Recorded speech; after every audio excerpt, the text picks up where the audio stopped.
Así, lo que comenzó como una tragedia personal se transformó en una tormenta global.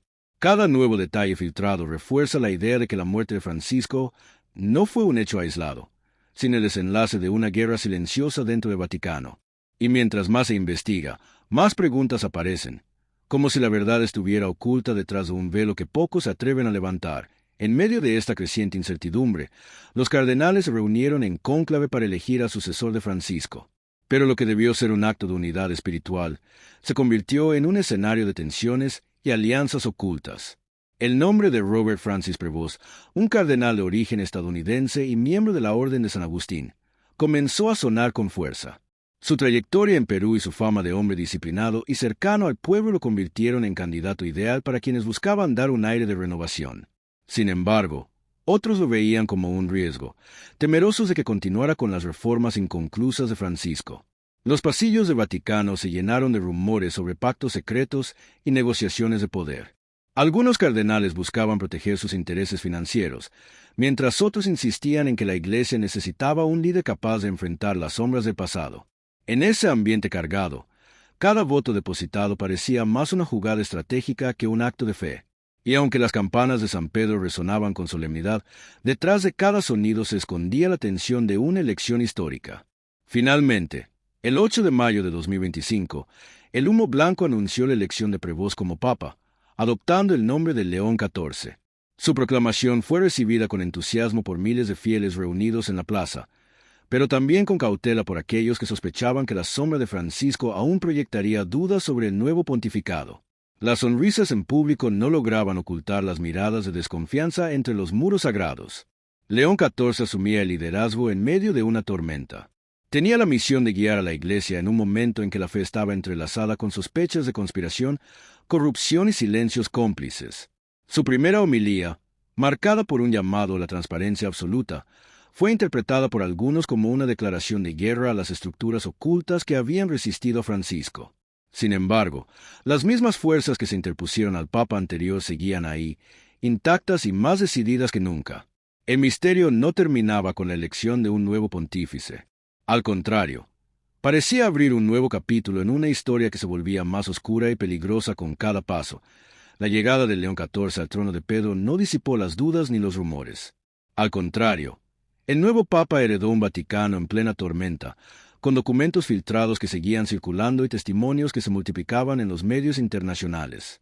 Aunque intentaba transmitir serenidad, en privado sabía que el fantasma de Francisco seguía presente. Su primera decisión fue ordenar una investigación interna para esclarecer los últimos días del pontífice fallecido, pero esa iniciativa levantó más sospechas que certezas. Muchos se preguntaban si realmente buscaba la verdad o si intentaba cerrar un capítulo incómodo lo más rápido posible. Los archivos secretos, sin embargo, no dejaron de salir a la luz. Algunos mencionaban cuentas ocultas vinculadas a empresarios italianos y bancos extranjeros. Otros revelaban cartas en las que Francisco pedía explicaciones a cardenales sobre movimientos financieros nunca aclarados. León XIV recibió estos documentos con gesto grave. Según fuentes internas, comentó que el silencio ya no es una opción. Su tono reformista entusiasmó a parte de los fieles, pero incomodó profundamente quienes preferían que la muerte de Francisco se recordara como un asunto cerrado. Mientras tanto, testimonios de empleados del Vaticano empezaron a revelar escenas inquietantes. Cambios repentinos en la seguridad de Santa Marta, médicos que entraban y salían sin explicación clara, y reuniones nocturnas que quedaban fuera de las agendas oficiales. El ambiente de intriga se hacía cada vez más insoportable. Roma, siempre acostumbrada a los rumores, vivía ahora un clima de tensión palpable. Cada nuevo titular en la prensa parecía confirmar que algo se había ocultado tras la muerte del Papa argentino. Y aunque la plaza de San Pedro se llenaba de fieles para escuchar las palabras de León XIV, en susurros corría la pregunta que nadie podía responder con certeza. ¿Qué secretos permanecen enterrados en los muros del Vaticano? El misterio en torno a los últimos días de Francisco se intensificó cuando un periodista italiano, famoso por sus investigaciones sobre el Batileax, aseguró haber tenido acceso a un informe médico nunca publicado. Según este documento, la hora oficial de la muerte no coincidía con los registros de las cámaras internas de Santa Marta.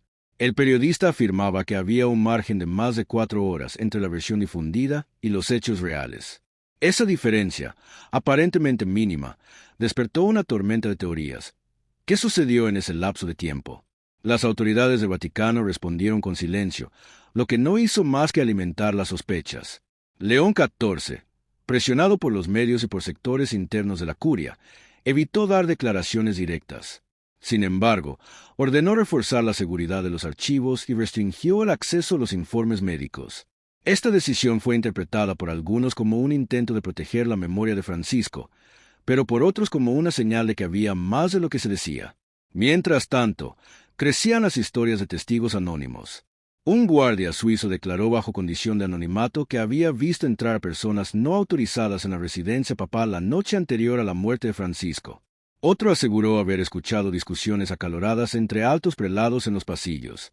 Ninguno de estos relatos fue confirmado, pero el simple hecho de que existieran avivó la percepción de que algo oscuro rodeaba el final del pontífice. En las calles de Roma, la gente debatía en cafés y plazas como si se tratara de un misterio policial. La muerte del Papa había dejado de ser un hecho religioso para convertirse en un rompecabezas global. Y, al mismo tiempo, León XIV debía luchar contra la desconfianza generalizada. En su interior, sabía que cada paso que daba lo acercaba más a la verdad, pero también exponía al mismo destino que su predecesor. Las investigaciones periodísticas no se detuvieron. Un medio francés publicó fragmentos de cartas atribuidas al Papa Francisco en las que hablaba de enemigos internos y advertía que había cardenales dispuestos a todo con tal de mantener sus privilegios. Una de esas cartas mencionaba explícitamente al Instituto para las Obras de Religión, el famoso Banco del Vaticano, señalando operaciones sospechosas con países de dudosa reputación. Estos documentos acudieron a la opinión pública y generaron indignación en los fieles. ¿Cómo podía la institución que representaba la fe y la esperanza del mundo estar implicada en asuntos tan turbios? Las voces críticas dentro y fuera de la Iglesia comenzaron a exigir explicaciones inmediatas. León XIV, en un gesto inesperado, prometió abrir las puertas de la verdad, pero sus palabras sonaron más a una declaración de intenciones que a una acción concreta. Algunos cardenales, conscientes del peligro, intentaron frenar la ola de revelaciones. Se organizaron reuniones privadas en las que se discutía cómo controlar el relato oficial. Sin embargo, la magnitud del escándalo era ya imparable. El Vaticano estaba atrapado en una telaraña de sospechas que crecía con cada nuevo detalle. La tensión se reflejaba en la plaza de San Pedro, donde peregrinos rezaban por el alma de Francisco, mientras murmuraban entre sí sobre lo que realmente había pasado. Cada rostro mostraba una mezcla de devoción y desconfianza. La fe seguía viva, pero la confianza en la institución estaba seriamente herida. En ese clima, comenzaron a surgir preguntas aún más inquietantes. Si Francisco realmente sabía demasiado, ¿qué secretos exactos lo llevaron a enfrentarse a las fuerzas ocultas dentro de la Iglesia? ¿Y hasta dónde estaría dispuesto León XIV a llegar para revelar lo que su antecesor no pudo? El misterio parecía lejos de resolverse. El pontificado de León XIV avanzaba con pasos inciertos, y aunque en público mantenía un discurso firme, en privado reconocía la gravedad de la situación. Una noche, en conversación con un pequeño grupo de asesores de confianza, habría dicho: si revelamos todo, corremos el riesgo de destruir la Iglesia desde dentro. Si callamos, la verdad nos devorará. Esa confesión reflejaba el dilema que enfrentaba: transparencia o supervivencia institucional. Los informes filtrados no solo apuntaban al Banco del Vaticano, sino también a intrincadas conexiones políticas. Líderes internacionales, empresarios influyentes y hasta servicios de inteligencia aparecían mencionados en los documentos. Era un entramado demasiado grande para ignorarlo. León XIV comprendía que, al igual que Francisco, estaba atrapado en un juego de poder que superaba las fronteras del Vaticano. La prensa mundial convertía cada revelación en titulares explosivos. Periódicos de Estados Unidos, España y América Latina publicaban reportajes que mantenían el tema en primera plana. Millones de católicos se debatían entre la lealtad a su fe y la indignación por los escándalos. El Vaticano se había convertido en epicentro de una tormenta global que parecía no tener fin. En las homilías dominicales, León XIV intentaba recuperar la confianza, hablando de humildad y arrepentimiento, pero en el silencio de los pasillos sabía que las fuerzas que habían rodeado a Francisco seguían activas. Algunos colaboradores cercanos lo instaban a ser cauto, a no repetir los errores del Papa argentino. Otros, en cambio, lo empujaban a actuar con valentía y destapar la verdad sin miedo. El dilema se hacía insoportable. Y mientras las dudas crecían, nuevas filtraciones prometían revelar secretos aún más perturbadores sobre los últimos días de Francisco. La historia estaba lejos de concluir, y lo peor parecía estar apenas comenzando. La desilusión entre los fieles crecía, y las heridas internas de Vaticano se hacían más visibles. Los fracasos iniciales de Francisco en su intento de limpiar las finanzas ahora parecían tener un desenlace trágico. Proyectos que nunca prosperaron, acuerdos que se esfumaron y canciones de esperanza que quedaron en silencio eran parte del recuerdo de un pontificado marcado tanto por logros espirituales como por traiciones humanas. La desconfianza alcanzaba niveles insospechados. Empresarios que alguna vez se mostraron cercanos a la Santa Sede comenzaron a distanciarse, temerosos de quedar implicados en los escándalos. Representantes políticos evitaban dar declaraciones, y dentro del clero se instalaba un clima de sospecha generalizada. Cualquier cardenal podía ser visto como aliado o enemigo según el rumor del día. León XIV, en este contexto, intentaba mantener el equilibrio. Sabía que cualquier paso en falso podría desencadenar un derrumbe institucional. Sin embargo, también entendía que la verdad no podía permanecer oculta para siempre. En privado, confesaba a sus más cercanos que Francisco había dejado cicatrices profundas, no solo en la Iglesia, sino también en su propia conciencia. Los contratos fraudulentos, las promesas incumplidas y las sombras de corrupción eran ahora parte de un rompecabezas doloroso. Y mientras la figura de Francisco se agigantaba como mártir de un sistema implacable, León XIV cargaba con la responsabilidad de decidir qué rumbo tomar. El pueblo, confundido, pedía claridad. Cada homilía se convertía en un acto de fe, pero también en un clamor de respuestas. Y aunque muchos seguían rezando por la unidad, la sensación de que algo oscuro seguía oculto en las entrañas del Vaticano era imposible de ignorar. El capítulo no estaba cerrado. Al contrario, parecía abrirse un abismo de incertidumbre que amenazaba con devorarlo todo. Y en ese abismo, los secretos de la muerte de Francisco brillaban como una herida que aún sangraba, recordando al mundo que la verdad, aunque silenciada, siempre encuentra la manera de salir a la luz.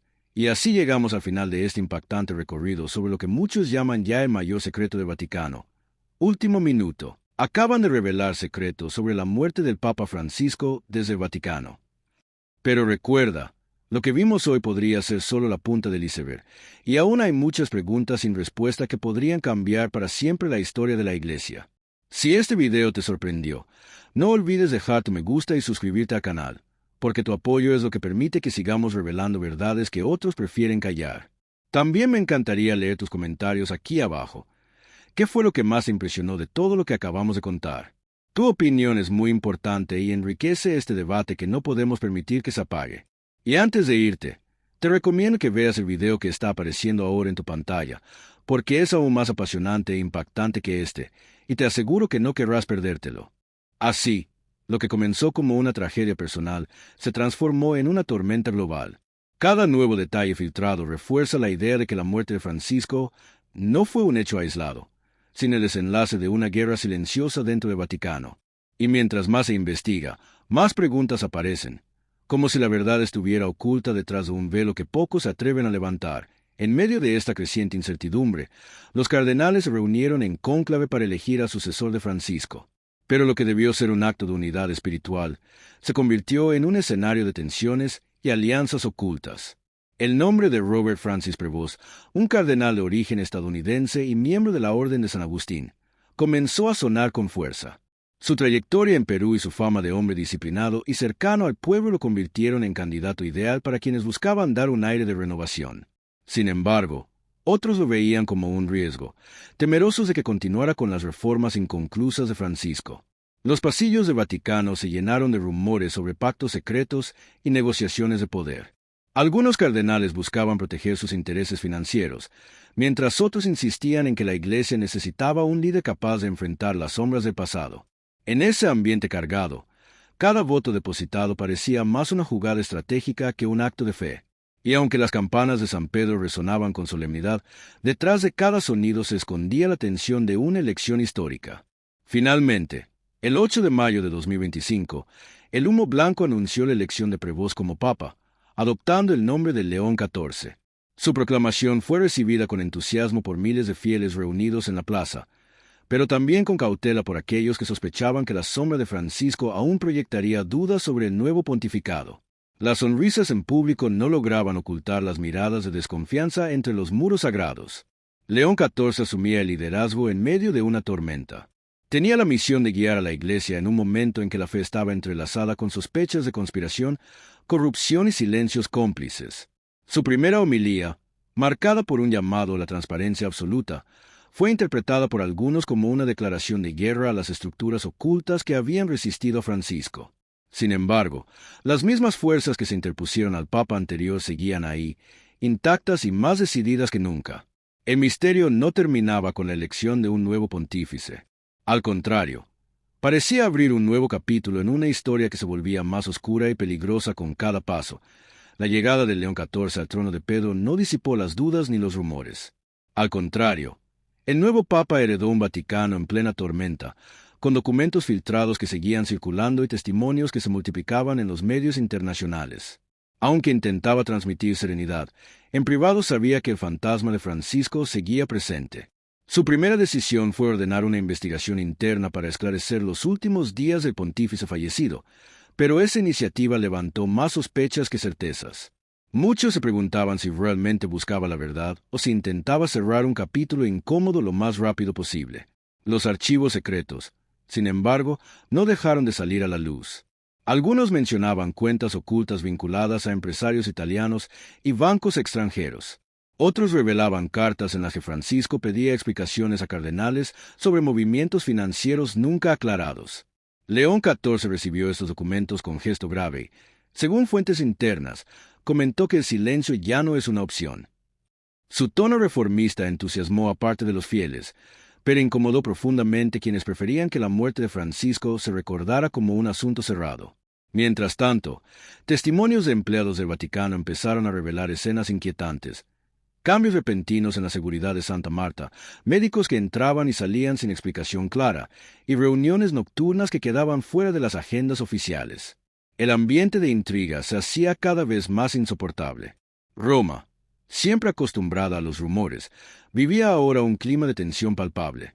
Cada nuevo titular en la prensa parecía confirmar que algo se había ocultado tras la muerte del Papa argentino. Y aunque la plaza de San Pedro se llenaba de fieles para escuchar las palabras de León XIV, en susurros corría la pregunta que nadie podía responder con certeza. ¿Qué secretos permanecen enterrados en los muros del Vaticano? El misterio en torno a los últimos días de Francisco se intensificó cuando un periodista italiano, famoso por sus investigaciones sobre el Batileax, aseguró haber tenido acceso a un informe médico nunca publicado. Según este documento, la hora oficial de la muerte no coincidía con los registros de las cámaras internas de Santa Marta. El periodista afirmaba que había un margen de más de 4 horas entre la versión difundida y los hechos reales. Esa diferencia, aparentemente mínima, despertó una tormenta de teorías. ¿Qué sucedió en ese lapso de tiempo? Las autoridades del Vaticano respondieron con silencio, lo que no hizo más que alimentar las sospechas. León XIV, presionado por los medios y por sectores internos de la curia, evitó dar declaraciones directas. Sin embargo, ordenó reforzar la seguridad de los archivos y restringió el acceso a los informes médicos. Esta decisión fue interpretada por algunos como un intento de proteger la memoria de Francisco, pero por otros como una señal de que había más de lo que se decía. Mientras tanto, crecían las historias de testigos anónimos. Un guardia suizo declaró bajo condición de anonimato que había visto entrar personas no autorizadas en la residencia papal la noche anterior a la muerte de Francisco. Otro aseguró haber escuchado discusiones acaloradas entre altos prelados en los pasillos. Ninguno de estos relatos fue confirmado, pero el simple hecho de que existieran avivó la percepción de que algo oscuro rodeaba el final del pontífice. En las calles de Roma, la gente debatía en cafés y plazas como si se tratara de un misterio policial. La muerte del Papa había dejado de ser un hecho religioso para convertirse en un rompecabezas global. Y, al mismo tiempo, León XIV debía luchar contra la desconfianza generalizada. En su interior, sabía que cada paso que daba lo acercaba más a la verdad, pero también exponía al mismo destino que su predecesor. Las investigaciones periodísticas no se detuvieron. Un medio francés publicó fragmentos de cartas atribuidas al Papa Francisco en las que hablaba de enemigos internos y advertía que había cardenales dispuestos a todo con tal de mantener sus privilegios. Una de esas cartas mencionaba explícitamente al Instituto para las Obras de Religión, el famoso Banco del Vaticano, señalando operaciones sospechosas con países de dudosa reputación. Estos documentos acudieron a la opinión pública y generaron indignación en los fieles. ¿Cómo podía la institución que representaba la fe y la esperanza del mundo estar implicada en asuntos tan turbios? Las voces críticas dentro y fuera de la Iglesia comenzaron a exigir explicaciones inmediatas. León XIV, en un gesto inesperado, prometió abrir las puertas de la verdad, pero sus palabras sonaron más a una declaración de intenciones que a una acción concreta.